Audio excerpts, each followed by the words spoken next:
Semoga sate gagak ini berhasil yo. Sate satu tusuk 20 juta. Sate satu tusuk 20 juta. Sate satu tusuk 20 juta. Festival jajanan demik. Kita anggap ini ritual terakhir. Kok terakhir? Padahal aku udah mulai menikmati loh. Kerasaanku nggak enak. Di rumahku mulai ada gangguan. Malam ini kita minta yang banyak. 1 tusuk 50 juta. 1, 2. Hai, balik lagi di Plus 62 Cinema. Thanks for the click this video. Pesugihan Sate Gagak merupakan film horor komedi yang menceritakan kisah 3 sekawan yang nekat melakukan pesugihan sate gagak untuk mendapatkan banyak uang guna mengatasi masalah yang sedang mereka alami. Namun ternyata mereka harus menerima resiko karena tindakan yang mereka lakukan. Bagaimana kisah selengkapnya? So, buat kalian yang penasaran, mari kita simak alur cerita film pesugihan sate gagak ini sampai selesai. Namun sebelum itu, tekan dulu ya tombol subscribe di bawah ini.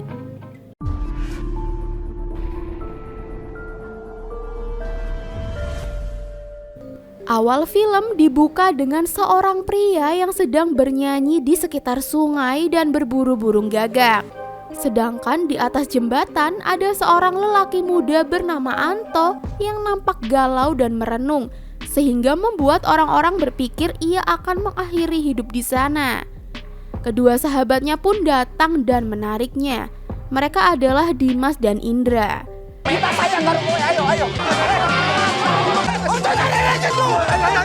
Kowe lah apa mau?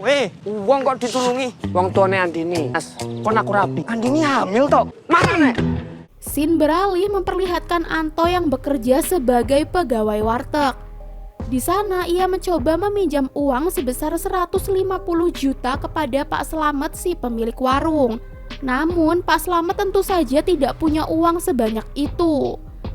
Ternyata Anto membutuhkan uang tersebut untuk memenuhi syarat yang diajukan oleh Bu Imas yang merupakan ibu dari kekasih cantiknya yang bernama Andini. Di mana jika ia ingin menikahi perempuan tersebut, maka ia harus menyiapkan mahar sebesar 150 juta. Dan Anto hanya diberi waktu selama 1 bulan. Jika lebih dari itu, maka ia tidak boleh lagi bertemu dengan Andini. Berbeda dengan Pak Kadir bapak Andini yang sebenarnya hanya ingin mereka hidup bahagia. Yang sabar ya toh, menjalankan pernikahan dengan baik, itu saja Pak.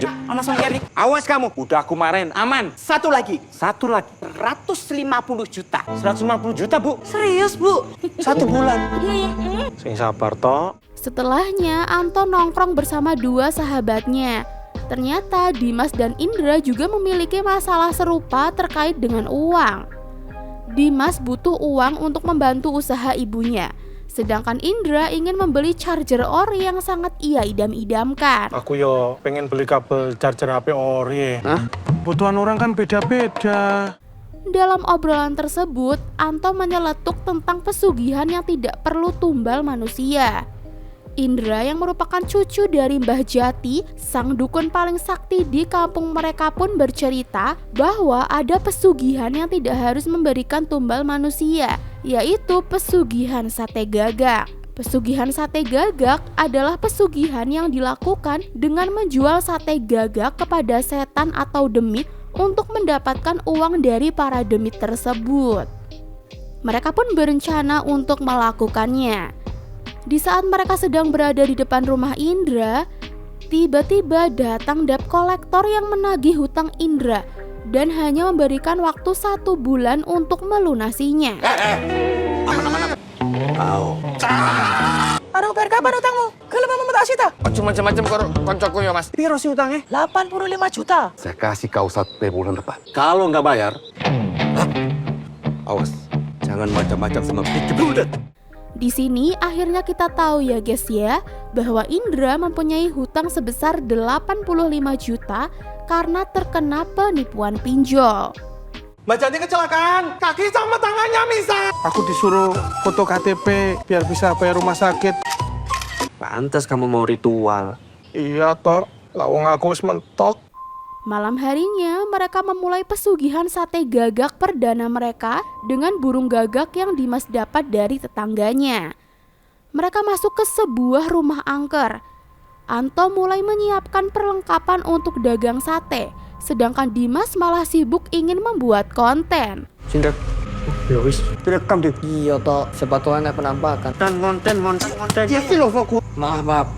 Namun di situ mereka tiba-tiba dikejutkan dengan kemunculan Indra yang tidak mengenakan apapun di tubuhnya, di mana Indra menjelaskan bahwa syarat dari pesugihan tersebut adalah dengan tidak boleh mengenakan pakaian saat berjualan. Tapi Anto dan Dimas tidak setuju. Mereka pun berakhir berjualan sate dengan tetap memakai pakaian lengkap. Ini pakai baju aku. Ya udah hilang. Gendeng Indra sumpah. Nah, Mukamu tuh. ini kan dari lahir. Kemudian Indra menjelaskan cara pesugihan sate gagak. Satu orang akan membakar sate dan 2 orang lainnya harus berkeliling sambil membaca mantra agar para demit datang membeli sate mereka. Sayangnya setelah ritual dilakukan, tidak ada satupun demit yang datang. Hingga mereka yang mengantuk pun berakhir ketiduran di sana. 100 juta. Kamu apa lagi? 100 juta. Kok berantakan kayak gini ya? Oh, apa jangan-jangan semalam ada orang ya? Kita beres-beres aja. Gir. Ada. Awas. Keesokan paginya mereka mencari tahu mengapa ritual mereka gagal. Saat Dimas mengecek HP, ternyata di sana ada hantu yang masuk video rekaman tadi malam. Indra pun menyimpulkan bahwa sebenarnya mereka hampir berhasil. Tapi mereka belum memenuhi satu syarat penting, yaitu harus berjualan tanpa mengenakan sehelai benang sama sekali di tubuh mereka. Sebenarnya kita bisa berhasil ya? Ya memang, kalian aja yang nggak percaya sama aku. Kita itu telanjang, percaya kalau kita sama kayak mereka. Tapi nggak mungkin yang tok. Pasti ono syarat liyane. Untuk memastikannya, mereka berencana melihat tata cara ritual pesugihan sate gagak di kitab milik Mbah Jati. Sayangnya ketika mereka datang untuk meminjam kitab tersebut, Mbah Jati tidak mengizinkan karena mereka belum cukup ilmu. Bahkan walaupun sudah disogok dengan pindang balado kesukaannya, Mbah Jati tetap tidak luluh. Dimas yang cerdik ternyata sudah memiliki rencana. Ia telah mencampur obat ke dalam makanan yang ia bawa, sehingga kini Mbah Jati perutnya mules dan diare. Siji, loro. Perutku kok mules ya? Masakan lu piye toh? Jadi. Kok bisa bahaya itu, Mbak? Hal tersebut menjadi kesempatan bagi mereka untuk mengambil kitab yang mereka butuhkan. Mereka pun berhasil mencatat dan memotret tata cara pesugihan sate gagak. Benar saja ada hal-hal yang terlewat dalam ritual, di mana mereka perlu minyak duyung untuk bahan satenya dan harus dalam keadaan tanpa busana saat berjualan, seperti yang dikatakan Indra sebelumnya. Blok, kayak tulisan dokter. Ini kayak gini. Aku gugup. Terus gimana ini? Kilo, pesta foto. Nggak bilang dari tadi. Oke, siapkan kembang setaman. Tak bilang juga apa? Ngeyel kok, weh. Masa kita lihat Heru lagi toh? Tapi kan nggak cuma ada yang lain. Setelah mengetahui semuanya, kini malah mereka bingung untuk mencari burung gagak. Hingga Dimas mengajak mereka ke sebuah toko perabotan, di mana sang pemilik ternyata diam-diam menjual burung gagak. Setelah tawar-menawar selesai, mereka pun bersiap untuk eksekusi. 400.000 ya?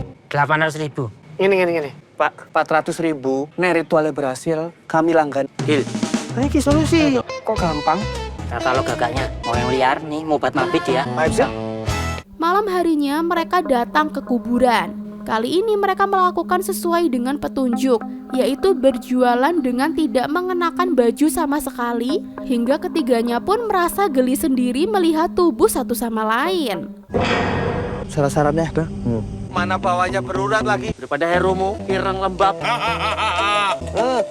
Itu loh tipisnya sedotan, dimakan penyu. Ritual pesugihan dimulai. Kali ini harga sate mereka 1 juta per tusuk. Tak lama datang sosok genderuwo. Sontak, Anto dan Dimas lari ketakutan dan bersembunyi meninggalkan Indra. Indra pun menawarkan sate kepada si genderuwo. Genderuwo itu memakannya dan memberikan review jari tengah, menandakan kalau sate mereka tidak enak. Tapi walaupun begitu, mereka akhirnya mendapatkan uang 10 juta dan berseru kegirangan. Sik. Apa meneh iki? Duit. Asli ini berarti kita berhasil loh. Kayaknya pasti 10 juta tuh. Kowe mau ngomong karo Demite? Ngomong apa deh? Jare satene ora enak. Keesokan harinya mereka berdiskusi agar sate mereka disukai oleh para demit. Anto pun mengatakan ia mempunyai resep sate yang enak.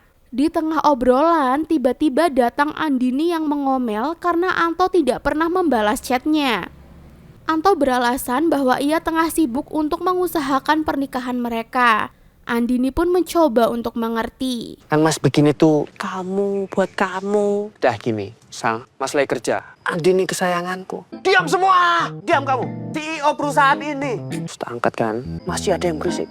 Apa tidak dengar perkataanku? Udah nggak malu lagi. Udah percaya diri dia. Ya makanya kamu marah-marah. Lah biasanya habis cubit cium. Enggak. Kita ulang ya. 3.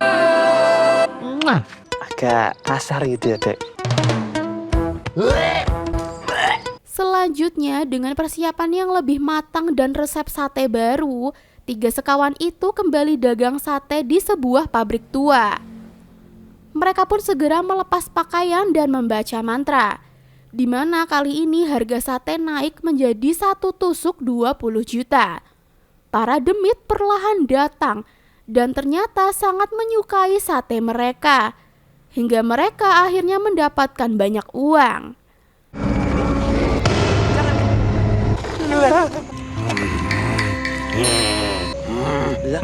Sama kayak manusia, kalau sisa satu malu-malu. Tapi suge. Ternodai. 3 sekawan itu seketika mendadak kaya. Anto datang ke rumah Andini dengan mobil barunya. Dimas membeli toko untuk usaha baju ibunya serta merekrut banyak pegawai. Indra juga akhirnya berhasil membeli charger ori yang ia inginkan sejak dulu. Sejak saat itu mereka pun rutin melakukan pesugihan sate gagak dan uang mereka ternyata bertambah semakin banyak. Awas ketagihan. Ya apa artinya? 2 porsi. Banyak ya. Dure. Seleb demit. Akan tetapi, Anto mulai mengalami gangguan-gangguan mistis di rumahnya. Di hari itu pula, ia didatangi oleh orang pintar bernama Abah Budi. Abah Budi mengatakan ada bau gosong dan banyak hawa negatif di rumah Anto. Tapi, Anto tak lantas percaya dan mengusir pria tersebut. Ngapain di depan rumah saya, Bah? Rumahmu ini rame banget. Rame apa? Rumahmu tak foto. Yang kecil-kecil ini namanya Ops. Yang dimana kalau mereka ini bersatu membentuk makhluk metafisika yang kita sebut dengan demit. Sepertinya ada yang aneh dengan rumah ini. Aneh apa toh, Bah? Zaman udah canggih masih percaya tahayul. Malamnya mereka kembali melakukan pesugihan, di mana Anto memutuskan bahwa ini terakhir kali mereka berjualan sate gagak, karena ia sudah merasa terganggu dengan hal-hal mistis yang terus datang. Tapi di situ Dimas tidak setuju, apalagi ia berencana untuk menambah daftar menu. Gagak geprek level 35. Kerasaanku nggak enak. Di rumahku mulai ada gangguan. Sebenarnya sering dapat bisikan sih. Ya, Aku juga. Tapi dia sesuai. Namanya resiko kerjaan. Anto pun akhirnya memberikan usulan, jika ini pesugihan terakhir, maka harga sate mereka naikkan menjadi 50 juta per tusuk. Mendengarnya, Dimas dan Indra pun setuju. Lalu seperti biasa para demit berdatangan. Setelahnya 3 sekawan itu pun hendak pamit karena stok sate mereka sudah habis. Tapi ternyata para demit belum puas dan hendak menyerang mereka. 3 sekawan itu pun segera lari dari sana. Untungnya malam itu mereka mendapatkan uang yang sangat banyak. Demit mania, tenente, tenang aja. Tenang, perhatian saudara-saudaraku. Saudara jangan memprovokasi ya. masuk. Mereka ngamuk gara-gara kehabisan sate. Kita memang bawa stoknya segitu. Keyakinan disuruh dagang terus. Tenang sih. Kita kaya! Anto pun telah berhasil menikah dengan Andini dan membawanya ke rumah baru miliknya. Begitu pula dengan Indra dan Dimas yang telah hidup sejahtera. Tetapi hidup mereka kini menjadi tidak tenang karena para demit malah menghantui mereka meminta sate gagak. Udah sana pergi, Dikira penangkaran genderuwo.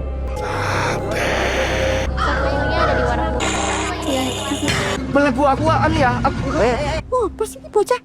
Beberapa hari kemudian, Anto meresmikan usaha warteg miliknya sendiri.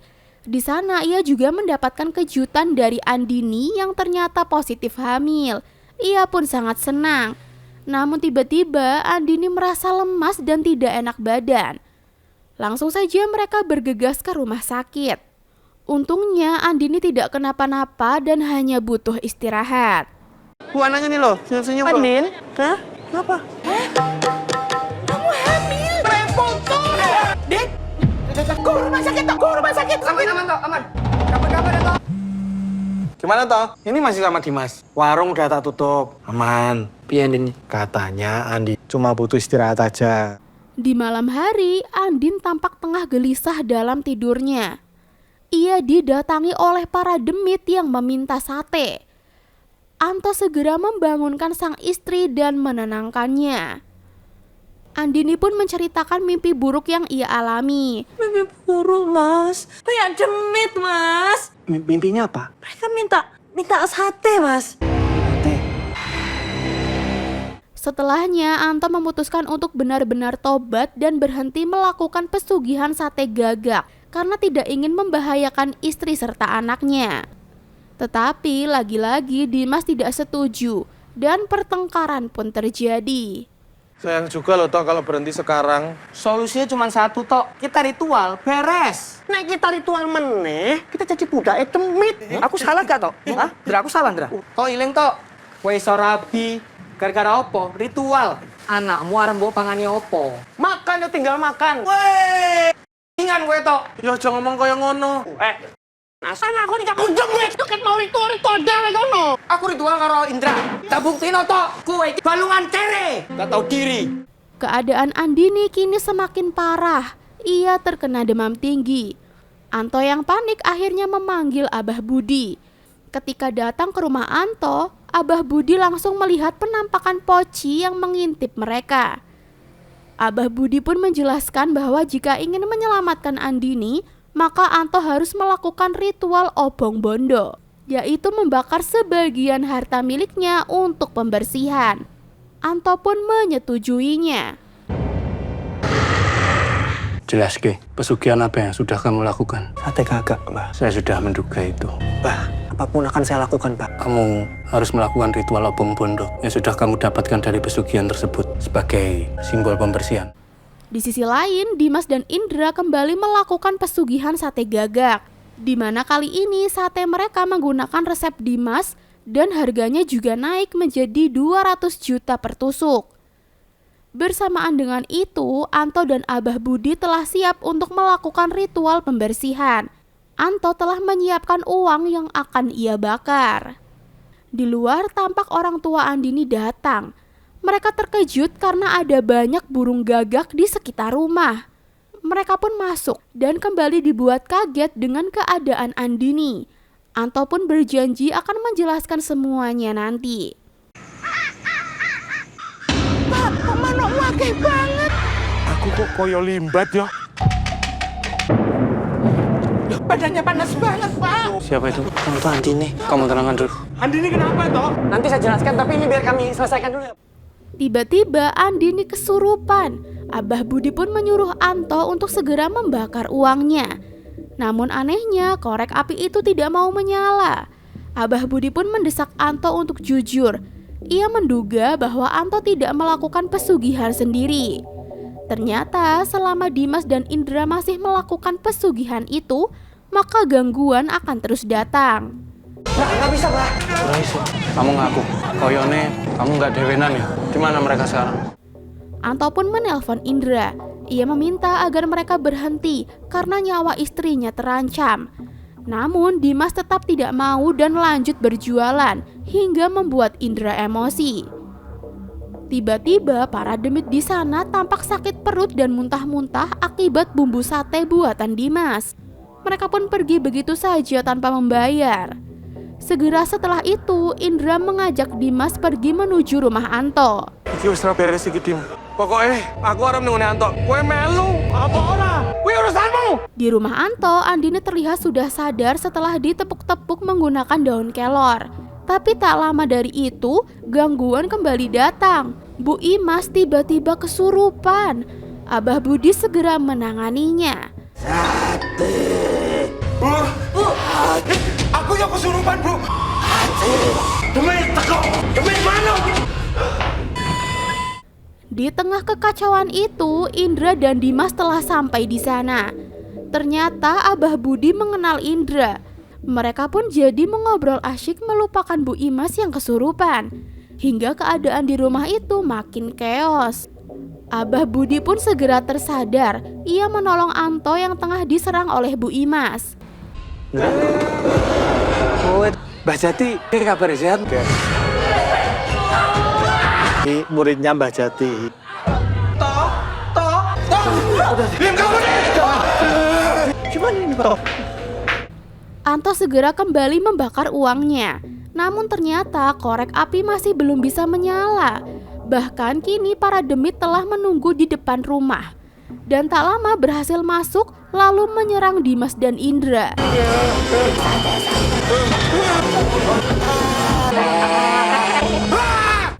Selain itu, Abah Budi juga telah kehabisan energi. Bu Imas yang lepas kembali menerjang Anto. Tetapi untung saja akhirnya Anto berhasil membakar uangnya dan berhasil menyelesaikan ritual obong bondo tersebut. Para demit pun seketika musnah. Gak kelem neh aku yang ini. Soto. Surupannya sampun. Bos dah. Tak pikir masih, Mas. Bu. Andini yang akhirnya mengetahui pesugihan yang dilakukan suaminya itu merasa marah dan kecewa. Termasuk juga Bu Imas yang meminta Anto untuk menceraikan anak mereka saja. Tetapi Pak Kadir turut mengingatkan Bu Imas bahwa semua bermula darinya yang meminta banyak uang kepada Anto. Di situ Anto pun benar-benar menyesal dan terus memohon maaf.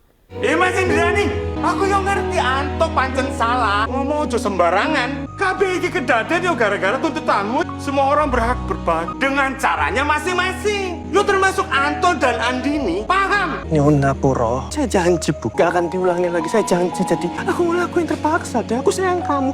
Ya. Pada akhirnya rumah tangga mereka dapat diselamatkan. Namun semua harta mereka harus lenyap dan mereka pun kembali hidup sederhana. 7 bulan kemudian, 3 sekawan itu kini berjualan sate dengan normal, bukan sate gagak dengan pelanggan demit lagi. Namun saat Abah Budi mampir untuk beli sate, ia masih melihat penampakan para demit yang mengikuti Anto. Untung saja Anto telah memasang jimat di sana. Sate 100 tusuk. Akeh men, buat apa? Ora guyon.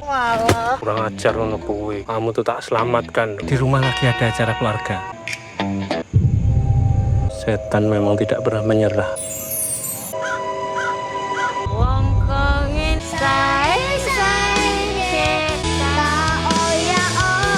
Film pun selesai. Nah, itu dia guys seluruh alur film pesugihan sate gagak yang tayang tahun 2025 lalu. Gimana? Sudah cukup seru belum nih? Film horor yang satu ini memang lebih banyak memperlihatkan unsur komedi ya.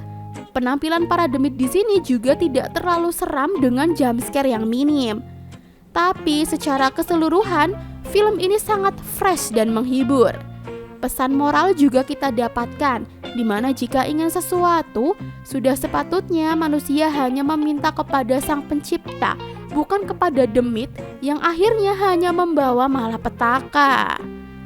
Oke, sampai di sini dulu ya review kita kali ini guys. Apabila ada kesalahan, mohon dimaafkan. See you on the next video.